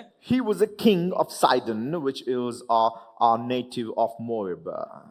మోయాబు ప్రాంతంలో ఉండే సీదోనుకు చెందిన రాజితను. His name was Ethbaal. ఆయన పేరు ఎత్బాల్. If you look at these names, Ethbaal and Jezebel, there happens to be the god Baal associated in their names. వీరి పేర్లు ఎత్బాల్ మరియు యెజబెల్ అని చూసినప్పుడు వారి దేవత అయిన బయల్ యొక్క పేరును వీరు చేర్చుకున్నారు. If you look at the names like Jeremiah or Joshua, so all these names, or Joseph, all these things which happens to have the name of God associated with your names. యిర్మీయా, యెహోషువ మరియు యోసేపు, ఇవి చూసినప్పుడు దేవుని యొక్క నామము వీటితో కూడి ఉంది. Similarly, the king of Sidon, whose name was Ethbaal, which was his name associated with the deity of Moabites. సీదోను రాజైన ఈ ఎత్బాల్ అనే ఈయన పేరులో ఆ బయల్ యొక్క దేవత పేరు చేర్చబడి ఉంది. In other words, he was a true devotee of Baal. అనగా బయలు దేవత యొక్క భక్తుడితను. Similarly was Jezebel. అదే రీతిగా యెజబెల్ కూడా భక్తురాలు. She lived according to her name. ఆమె పేరుకు తగినట్లుగా జీవించింది. How bad it is that we also possessed the name of God and call ourselves as Christians, but do not possess the characteristics of Christ. ఎంత ఎంత చెడ్డ విషయం ఇది, ఎంత దుఃఖకరమైన విషయం ఇది. క్రైస్తవులుగా మనం పిలువబడతాం, కానీ ఆ పేరుకు తగిన జీవితం మనకు ఉండదు. Jezebel lived her life according to the name that she carried. ఆమెకున్న పేరుకు తగినట్లుగా ఆమె జీవితాన్ని జీవించింది. But we Christians call ourselves as Christians, carry the name of God or the anointing of God himself, and yet we do not live to its expectation. మనము క్రైస్తవులమని పిలబడుతూ క్రైస్తవుడిగా పేరు పెట్టుకొని కూడా క్రీస్తు అభిషేకంలో ఉండి కూడా ఆ జీవితాన్ని మనం జీవించం. Anyways, Jezebel was a daughter of ఎత్బాల్. Ethbaal was a king of Sidon. ఎత్బాల్ సీదోనుకు చెందిన రాజు. Eniki? Sidon Raja. And he was also the prophet and the priest of a deity called Astarte. అస్టార్టే అనే దేవత యొక్క ప్రవక్తగా యాజకుడిగా ఉండేవాడు. He was a great high priest of this divinity called Astarte in the land of Sidon. సీదోను ప్రాంతంలో ఈ అస్టార్టే అనే దేవత యొక్క ప్రధాన యాజకుడిగా ఉండేవాడు ఎత్బాల్. But Ethbaal had a history of himself. కానీ ఎత్బాల్కి తనదైన చరిత్ర ఉంది. He was a murderer of his predecessor. తన ముందున్న వారిని హత్య చేశాడు ఇతను. The one who was a king of Sidon was a king by name Phelas. Fellows అనే ఇంతకు ముందు ఈయనకి పూర్వం ఉన్న రాజు fellows. But in order to obtain the throne and the power over Sidon, this Ethbaal happened to murder Phelas and took the kingdom of Sidon. సీదోను ప్రాంతాన్ని తన చేజిక్కించుకొని తను అధికారం పొందడానికి ఈ ఎత్బాల్ ఆ ఫెలిస్ ను హతమార్చాడు. So the reason why I'm trying to talk about Ethbaal and his characters is so that you understand what kind of woman could be Jezebel. ఎత్బాల్ గురించి ఈ చరిత్ర ఎందుకు చెప్పానంటే ఆయన కుమార్తె అయిన యెజబెల్ ఎటువంటి లక్షణాలు కలిగి ఉందో తెలపడానికి. Ethbaal was a priest of Astarte. అస్టార్టే దేవత యొక్క ప్రధాన యాజకుడు ఈ ఎత్బాల్. He was a murderer of his predecessor by killing the king Phelas and taking up the throne. Fellows అనే తనకు ముందున్న రాజును చంపి తన అధికారాన్ని చేజిక్కించుకున్నాడు. And here comes Jezebel from that family. ఆ కుటుంబం నుండి యెజబెల్ వచ్చింది. So what do we expect from her? ఆమె నుండి ఇంకా ఏం గొప్పవి ఆశిస్తాం? Definitely, we expect the fidelity towards Baal బయలు పట్ల నిబద్ధతని మనం ఆశించవచ్చు. and also the spirit of murder that was just common to usurp the throne. So even she, in order to have the power and dominion, she could have the spirit of murder. అదే రీతిగా అధికారాన్ని చేజిక్కించుకోవడానికి ఎలాగైతే తన తండ్రి హతమార్చాడో అదే ఆత్మ ఈమెలో కూడా ఉండి అధికారం నిమిత్తం హత్య చేయొచ్చు. She's got the spirit of murdering, ఆమెకి ఈ హత్య చేసే ఆత్మ ఉంది. but she's also happened to have a priesthood of idolatry. కానీ ఈ విగ్రహాల యొక్క యాజకత్వం కూడా ఈమెకు ఉంది. But that's not the story. అది కాదు గాథ ఇది. The problem is this wicked woman ఈ దుష్ట స్త్రీ happens to marry a wicked king of Israel. Israel యొక్క దుష్టుడైన రాజును పెళ్లి చేసుకుంది. His name was Ahab. ఆయన పేరు ఆహాబు. And the reason why Ahab literally married this pagan woman is ఎందుకు ఈ అన్య స్త్రీని ఆహాబ్ పెళ్లి చేసుకున్నాడు అంటే it was a profitable negotiation with two kingdoms. ఈ రెండు రాజ్యాల మధ్య ఒక లాభసాటి అయిన వ్యాపారంగా ఇది It జరిగింది. was the alliance between Israel and Phoenicia, which is also called as Sidon. ఫినిషియాగా పిలువబడే సీదోనుకు మరియు ఇజ్రాయెల్కి మధ్య ఒక ఒప్పందము. It was a trade that happens to trigger, and it happens to have the economy of the state that happened to increase because of this alliance that they happen to have. వారికి ఉన్న ఈ సాంగత్యాన్ని బట్టి ఈ సహవాసాన్ని బట్టి వారి మధ్య వాణిజ్యం అనేది వృద్ధి నొందింది. She was a beautiful woman. ఆమె ఒక అందమైన స్త్రీ. She was a woman of fidelity towards Baal. బయలు పట్ల నిబద్ధత గల స్త్రీ ఈమె. But she was a cruel woman too. కానీ క్రూరమైన స్త్రీ. She's got the spirit of murdering too. హత్య చేసే ఆత్మ ఈమెలో ఉంది. And after she married to Ahab, ఆహాబును పెళ్లి చేసుకున్న తర్వాత and she becomes the queen of Israel. Israel రాణిగా ఆమె మారింది. And the moment that she happened to become the queen of Israel, Israel రాణిగా మారిన వెంటనే she was the one who sought to exterminate the prophets of Yahweh. యెహోవా యొక్క ప్రవక్తలందరినీ హతమార్చమని ఆదేశించింది. She happened to scheme in such manner that no prophet of God would be of Yahweh, so that they would come and proclaim the word of Yahweh. ఎంత చక్కటి వ్యూహం పన్నింది అని అంటే యెహోవా యొక్క వాక్కు ప్రకటించడానికి ఏ ప్రవక్త ఉండకుండా ఒక వ్యూహాన్ని పన్నింది. And as such she introduced the pagan worship in all of the land of Israel. ఆ రీతిగా అన్య దేవత యొక్క ఆరాధనని ఇజ్రాయెల్ అంతటా కూడా ప్రారంభించింది. Now this woman who happens to worship this idol called అస్టాటే అనే విగ్రహారాధన చేసే ఈ స్త్రీ is again linked back to a deity that happens to come from Babylon.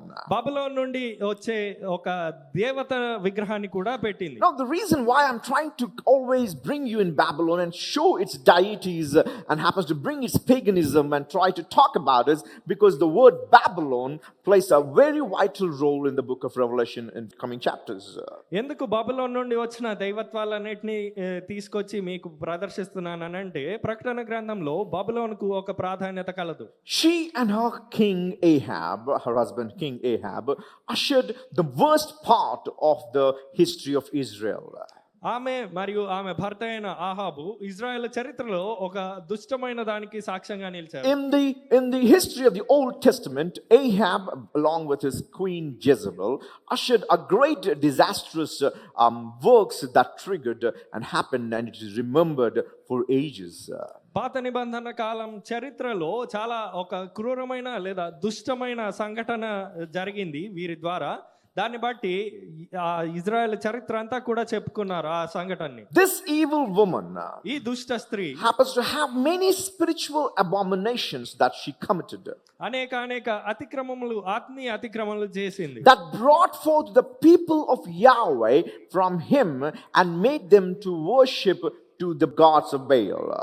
ఆ అతిక్రమాలను బట్టి వీరు యెహోవా ప్రజలుగా ఉన్న ఇశ్రాయేలీయులు ఎవరైతే ఉన్నారో బయల్ని ఆరాధించడం ప్రారంభించారు. Though it's a different subject to study upon the doctrine of Jezebel together. Jezebel యొక్క సిద్ధాంతాన్ని చదవడం అనేది పూర్తిగా వేరే విషయము. But there's some things that I would like to just throw as nuggets so that you would understand what she's of. కానీ ఆమె ఎటువంటిదో కొన్ని చిన్న వివరిస్తాను మీకు. Okay. The first thing is called, I want to talk to you about it's called the groves. Open to Deuteronomy chapter number 16 once, please. Deuteronomy chapter number 16. Let's read verse 21. ద్వితీయోపదేశ కాండము 16వ అధ్యాయం 21వ వచనం చూద్దాం. The book of Deuteronomy chapter number 16 verse 21, please. నీ దేవుడైన యెహోవాకు నీవు కట్టు బలిపీఠము సమీపమున ఏ విధమైన వృక్షమును నాటకూడదు. Okay. So the word grows means it is a tree, but being carved in such manner that happens to look like a phallic image. చెట్టు ఏదైతే ఉందో అది ఎలాగూ కనిపిస్తుంది అని అంటే అది ఒక పురుషాంగాన్ని పోలిన వృక్షం. Now, the tree was never happened to being raised on in nature like that. ప్రకృతిలో ఆ రీతిగా ఏ చెట్టు మొలవదు. But every tree that was on a hilltop, కానీ ఏదైతే కొండపైన మొలుస్తుందో they fashioned it in such manner that it would look like a phallic image. వారు దాన్ని ఎలా ఆకృతి తీసుకొస్తారు అని అంటే ఒక పురుషాంగాన్ని పోలిన ఆకృతి తీసుకొచ్చారు. And it protrudes the organ of a human reproductive system in it, so showing the fertility that it could bring into that land. ఆ ప్రదేశంలోనికి సంతానోత్పత్తి కలిగించేలాగున దాని యొక్క రూపాన్ని మారుస్తారు, ఒక పురుషాంగ రూపం ఇస్తారు ఆ చెట్టుకి. In all of the book of in Kings and Chronicles, you find that Israel worship at high places. దినవృత్తాంతంలో మరియు రాజుల గ్రంథంలో ఇజ్రాయెల్ అందరూ కూడా ఉన్నత స్థలంలో ఆరాధించడం చూస్తాం. But the worship of Israelites were never meant to be on a high place. కానీ ఈ ఇజ్రాయేలీల ఆరాధన అనేది ఎప్పుడు ఉన్నత స్థలాల్లో జరగకూడదు. Despite God being enthroned on Mount Sinai, దేవుడు సీనాయి పర్వతం మీద ఆసీనుడైనప్పటికీ he never intended them to come up on a mountain to worship him. వచ్చి కొండ మీద ఆరాధించమని దేవుడు ఎప్పుడు చెప్పలేదు. Rather, he made them to build a tabernacle on the land, భూమి మీద ఒక ప్రత్యక్ష గుడారాన్ని నిర్మించమని so చెప్పాడు. that he would come from the mountain to dwell among the place where they dwelleth. ఆ రీతిగా ఆయన కిందకి దిగొచ్చి వారెక్కడ నివసిస్తారో వారి మధ్య నివసించాలనుకున్నాడు. Now this is a system that happened all from the creation. సృష్టి ప్రారంభమైనప్పటి నుండి ఇదే జరిగింది. When God created Adam and Eve and placed them in Eden garden, he never wanted them to come to heaven and worship him. దేవుడు ఏదెను వనంలో ఆదామవ్వల్ని సృష్టించినప్పుడు వారు పరలోకానికి వచ్చి ఆరాధించమని చెప్పలేదు దేవుడు. He always came to them. దేవుడు ఎప్పుడు వారి యొద్దకు వచ్చాడు. So they would walk with him and talk with him. ఆయనతో నడిచి ఆయనతో మాట్లాడతారని. When he was on Mount Sinai, ఆయన సీనాయి పర్వతం మీద ఉన్నప్పుడు he never wanted them to come and worship him on that mountain. పర్వతం మీద ఆరాధించమని వారిని కోరలేదు. But he made them to build a tabernacle amongst them. వారి మధ్యలో ఒక ప్రత్యక్ష గుడారం నిర్మించమని That చెప్పాడు. he would come from the top of the mountain to dwell among themselves and be in that place and call as Emmanuel, which means God with us. దేవుడే స్వయాన ఆ ప్రత్యక్ష గుడారాన్ని వారి మధ్య నిర్మించినప్పుడు ఆయన స్వయాన వచ్చి వారి మధ్య నివసించి మాతో ఉన్న దేవుడు ఇమ్మానుయేల్ అని పిలిపించుకోవాలనుకున్నాడు. Even Solomon, when he built a great temple, it was intended that it would be built on this land by which God would come from above and dwelt among the place where the people of Israel were dwelling. Israel ప్రజలు ఎక్కడైతే నివసిస్తున్నారో అక్కడ వారి మధ్య దేవుడు నివసించాలని చెప్పి సొలొమోను మందిరాన్ని నిర్మించాడు. When we lost the glory and yet God chose to be worshipped in here, he left heaven and came down 2000 years ago in this time of festival season and came in that he would be called once again as Emmanuel, and for which he came as Jesus, that he would be worshipped amongst us. మనము ఆయన యొక్క మహిమను కోల్పోయినా కూడా ఈ పండగ సమయంలో దేవుడు మన మధ్య వచ్చాడు, స్వయాన మన మధ్య యేసుగా నిలిచి మరలా మనతో ఉన్న దేవుడిగా పిలిపించుకోవాలనుకున్నాడు. It was never that he intended that you would climb up to some mountain, to an elevated place, to a greater place where he lives, and he wanted you to come in. ఆయన ఎప్పుడూ కోరలేదు ఏదనగా ఆయన ఒక ఉన్నత స్థానంలో ఉండగా మీరు పైకి వెళ్ళి ఆయన ఆరాధించాలని. But somehow these pagan idolatry happened to creep into the system of worship of Israel. కానీ ఏదో ఒక రీతిగా ఈ అన్య దేవత ఆరాధన అనేది ఇజ్రాయెల్ యొక్క ఆరాధనలో మిళితమైంది. So the grooves that God is already talking in the time of Exodus happened to trigger at the time of Jezebel.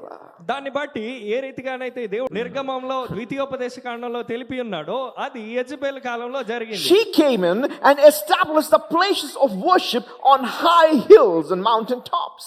ఆమె వచ్చి ఉన్నత స్థలాల్లో లేదా ఈ పర్వత శిఖరాల మీద ఉన్నత స్థలాల్ని ప్రవేశపెట్టింది. So she happened to carve a tree and into such image which would look like a phallic image and bring forth the deity of fertility. ఆ రీతిగా ఏ రీతిగా ఆ విగ్రహాన్ని తొలిచేవారనంటే ఒక జననేంద్రియం వలె అది కనిపించేలాగా చేస్తుంది. అది ఆ ప్రదేశానికి సంతానోత్పత్తి తీసుకొస్తుందనే భ్రమ కల్పించింది. The word fertility was in general. In other words, he happens to bring forth produce of everything that you do and fertile in every aspect of life. సంతానోత్పత్తి అనగా కేవలం సంతానం మాత్రమే కాదు, మీరు చేసే ప్రతి పనిలో ఫలింపును గురించి చెప్పేది. So here Jezebel happened to introduce this worship on hilltops and mountaintops where these groves happen to be sculpted in such manner by which people started worshiping in that places. ఆ రీతిగా యెజబెలు ఉన్నత శిఖరాల మీద, పర్వత ప్రాంతాల మీద ఈ రీతిగా విగ్రహాలని తొలిపించి ప్రజలు దాన్ని ఆరాధించేలాగా చేసింది. Israel were never supposed to worship on such places. ఇశ్రాయేలీయులు ఎప్పుడు అటువంటి ఉన్నత స్థలాల మీద ఆరాధింపకూడదు. But because of her influence కానీ ఆమె ప్రభావం as a queen of Israel, ఇశ్రాయేలు రాణి గనుక so these things came into action. ఇవన్నీ కూడా క్రియారూపకం దాల్చాయి. And these groves that she happened to introduce in Israel happened to be for many years after many kings. ఈమె ప్రవేశపెట్టిన ఈ పురుషాంగ రూపమైన ఈ చెట్లు ఏవైతే ఉన్నాయో అవి ఈమె తర్వాత వచ్చిన రాజులు సైతం దీన్నే ఆచరించారు. So in all of the history and historian books we find this that some kings happen to come and demolish these high places worships. ఈ చరిత్రలో మనం చూసినట్లయితే కొంతమంది రాజులు వచ్చి ఉన్నత స్థలాల్లో ఉన్న ఈ విగ్రహాల్ని పడగొట్టడం చూస్తాం. Because that was against Yahweh. ఎందుకనగా అది యెహోవాకు విరుద్ధమైనవి. So that is one thing that she was famous for. ఆ రీతిగా ఇట్టి విషయాలకి ఆమె ఖ్యాతి నొందింది. And in the course of history, if you look in the book of Kings especially, you find that the whole book happens to talk about these high places and how they happen to turn away from Yahweh and happen to have the infidelity towards him. ఈ రాజుల గ్రంథంలో మనం పరిశీలిస్తే ఆ రాజుల గ్రంథం అంతా కూడా ఈ ఉన్నత స్థలాల్ని బట్టి, ఈ ఉన్నత స్థలాల్ని గురించి మాట్లాడుతుంది. ఏ రీతిగా ఆ ఉన్నత స్థలాల్ని బట్టి యెహోవా నుండి వారు దేవుని పట్ల అవిధేయులైనారో కనబడుతుంది. There is also another thing called the abomination of Sidonians.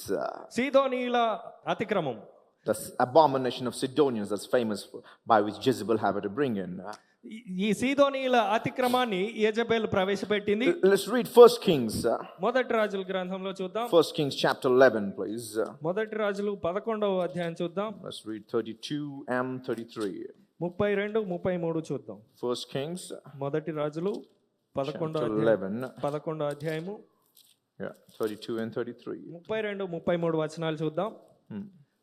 ఇశ్రాయేలీయుల దేవుడైన యెహోవా సెలవిచ్చినదేమనగా, జనులు నన్ను విడిచిపెట్టి అష్తారోతు అను సీదోనీయుల దేవతకు, కెమోషు అను మోయాబీయుల దేవతకును, మిల్కోము అను అమ్మోనీయుల దేవతకును మ్రొక్కి సొలొమోను తండ్రి అయిన దావీదు చేసినట్లు నా దృష్టికి యోగ్యమైన దాన్ని చేయకయు, నా కట్టడలను నా విధులను అనుసరింపకయు, నేను ఏర్పరిచిన మార్గములలో నడవకయునున్నారు. Okay, hold on. So this things triggered because Jezebel happened to bring in these kind of idolatry into Israel that happens to trigger much more greater after Solomon. సొలొమోను తర్వాత ఈ యెజబెల్ ఏవైతే ప్రవేశపెట్టిన ఈ అన్య దేవత ఆరాధన, విగ్రహారాధన ఉందో అది పెచ్చరిల్లింది. So Jezebel was not only happened to was reason for the groves. యెజబెలు ఈ పురుషాంగ రూపంలో ఉన్న విగ్రహాలు ఏవైతే ఉన్నాయో వాటిని ఆరాధించడం అస్టార్టే అనే దేవత ఎవరైతే ఉన్నారో was later being brought in by the name Ashtoreth. అష్తారోతుగా తర్వాత తీసుకొని రాబడింది. And this idol or this deity happened to play a very great role in people turning of Israel from Yahweh to Ashtoreth. ఈ అష్తారోతు దేవత చాలా ప్రాధాన్యం వహించింది. ఈ జనులు యెహోవాను విడిచిపెట్టి అష్తారోతు తట్టు తిరిగేలాగా. Even in the book of 2 Kings later you can find many things that these abominations took place by the Sidonians. తర్వాత రాజుల గ్రంథం మొత్తం పరిశీలిస్తే సీదోనీయుల ద్వారా ఇటువంటి అతిక్రమములు అనేకం జరిగినవి. But there's one factor that I would like to, one particular word that I would like to talk about is in Jeremiah, where this third part that Jezebel plays in. యెర్మయా గ్రంథంలో చూద్దాము, ఒక క్రియ చేసింది ఈ యెజబెలు. That's an interesting word that's being prophesied by the prophet Jeremiah. యెర్మయా ప్రవక్త చేసిన ఆసక్తికరమైన ప్రవచనం ఇది. The chapter 44. 44వ అధ్యాయము. Let's read verses 15, please, from verses 15. 15 నుండి చదువుదాం. Yeah. అప్పుడు తమ భార్యలు అన్య దేవతలకు ధూపము వేయుదురని ఎరిగి ఉన్న పురుషులందరూ అక్కడ నిలిచి ఉన్న స్త్రీలను మహా సమాజముగా కూడిన వారును ఐగుప్తు దేశమందలి పత్రోసులో కాపురముండు జనులందరూ ఇర్మియాకు ఈలాగు ప్రత్యుత్తరం ఇచ్చిరి. యెహోవా నామమును బట్టి నీవు మాకు ప్రకటించు ఈ మాటను మేము అంగీకరింపము. మేము నీతో చెప్పిన సంగతులన్నిటినీ నిశ్చయముగా నెరవేర్చబోచున్నాము. మేమును మా పితరులను మా రాజులను మా అధిపతులను యూదా పట్టణములలోను యెరూషలేము వీధులలోను చేసినట్లే ఆకాశరానికి ధూపము వేయుదుము. Okay. Here is this interesting word that probably you might have never heard called the Queen of Heaven. బహుశా మీరెప్పుడు వినుండకపోవచ్చు ఆకాశరాణి అనే పదము. Have you ever heard about this word, the Queen of Heaven? ఆకాశరాణి అనే పదం ఎప్పుడైనా విన్నారా? Now, who could be the Queen of Heaven? ఆకాశ ప్రాణి ఎవరై ఉండొచ్చు? It's none. There's none as such as Queen of Heaven. ఆకాశ ప్రాణిగా ఎవరు లేరు. You are called as bride of heaven, of heaven, పరలోక వధువుగా ఒకరిని but పిలవచ్చు, never as a queen of heaven. కానీ ఆకాశ ప్రాణిగా ఎవరిని పిలవచ్చు. So, but this particular name that's been tagged in, they're saying that we shall offer our incenses to the Queen of Heaven, which was none other than the doctrine that's been established by Jezebel, and that she's been now adored as a Queen of Heaven. యెజబెలు ద్వారా ప్రవేశపెట్టబడిన ఈ ఆరాధన ఏదైతే ఉందో వారు దేనికైతే ధూపం వేస్తున్నారో ఆమె ఆకాశరాణిగా పిలువబడుతుంది. Now, when they say the Queen of Heaven, probably they were implying that she was the better half of Yahweh himself. బహుశా ఆకాశరాణి అని వీరు భావిస్తున్నది యెహోవా యొక్క భార్యగా భావించవచ్చు. Because if she's a Queen of Heaven, ఎందుకంటే ఈమె ఆకాశ ప్రాణి అయితే definitely Sidonians or Israelites would never accept Ahab as a king of heaven. సీదోనీయులు ఖచ్చితంగా ఆహాబును రాజుగా అంగీకరించరు. But the Queen of Heaven that's being talked about, Jezebel, is in such manner that she happens to be attributed that she was a queen to God himself or as his wife in heaven. కానీ ఏ రీతిగా ఈ యెజబెలు ఈ దీన్ని తీసుకొని వచ్చింది అని అంటే యెహోవా దేవుని యొక్క భార్య ఈమె అని చెప్పి బహుశా వీరందరినీ ఆ తట్టుమారులు ఉంటుంది. These are the people of Israel, not some pagans. వీరు అన్యులు కాదు, ఇజ్రాయెల్ ప్రజలే. People of Israel ఇజ్రాయెల్ ప్రజలు are saying we shall burn incense to the Queen of Heaven. మేము ఆకాశ ప్రాణికి ధూపం వేస్తాం అంటున్నారు. We shall worship her, ఆమెను ఆరాధిస్తాం అంటున్నారు. just like we worshipped Yahweh. యెహోవాను ఆరాధించిన రీతిగానే ఈమెను ఆరాధిస్తున్నాం So అంటున్నారు. such kind of desolations have been brought in by this queen, an evil woman called Jezebel. దుష్టురాలైన ఈ యెజబెల్ ద్వారా ఇటువంటి దుర్మార్గమైనవి ప్రవేశపెట్టబడినాయి. Okay. I cannot really do justice about just leaving you these three things and tell about Jezebel. కేవలం ఈ మూడే చెప్పి Jezebel గురించి వదిలేను. But I want you to do some homework for the next week, please. వచ్చే వారానికి మీకు ఒక ఇంటి పని ఇస్తాను. So every one of you do it and keep reading. Read this and come. ప్రతి ఒక్కరూ ఇది చదివి రండి. Because if you don't read it, you will not understand what Jesus is trying to talk about Jezebel in you. ఎందుకనగా అవి చదివితేనే మీకు అర్థమవుతుంది మీలో ఉన్న యెజబెల్ గురించి యేసు ఏం చెప్తున్నాడు. How the spirit of Jezebel is orchestrating and operating in the church called Thyatira, that's you. తుయతీరా సంఘం అనే మీలో ఏ రీతిగా ఈ యెజబెల్ పనిచేస్తుంది అనేది మీరు గ్రహించగలరా? So go home and read me 1 Kings chapter number 18 and 21 about Jezebel and come back next week. వచ్చే వారం మీరు మొదటి రాజులు 18వ అధ్యాయము మరియు 21వ అధ్యాయం చదివి రావాలి. అప్పుడు యెజబెల్ గురించి మీకు తెలుస్తుంది. So that we would understand what Jesus is trying to talk about, the spirit of Jezebel. అప్పుడు మనం గ్రహించగలము యెజబెల్ యొక్క ఆత్మను గురించి యేసు ఏం మాట్లాడుతున్నాడు. Hallelujah. We proclaim you.